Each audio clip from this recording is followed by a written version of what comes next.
Hey everyone, welcome back to my channel Scale Up. In this quick tutorial, I will show you how you can turn off horizontal text in languages. It's super easy to do. Let's get started.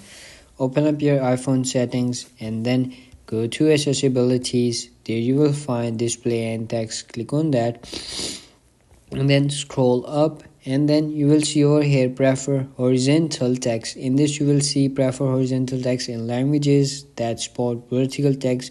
So you have to do is turn this green color into gray. To do this, you have to click on that toggle, and then it's going to be turned into gray color and it's going to be off, and that's it. That's how you can do it. If you found this video helpful, don't forget to like my video, subscribe my channel Scale Up, and also drop me a comment for more tips and tricks videos. Thanks for watching. See you in the next video. Have a nice day. Bye bye.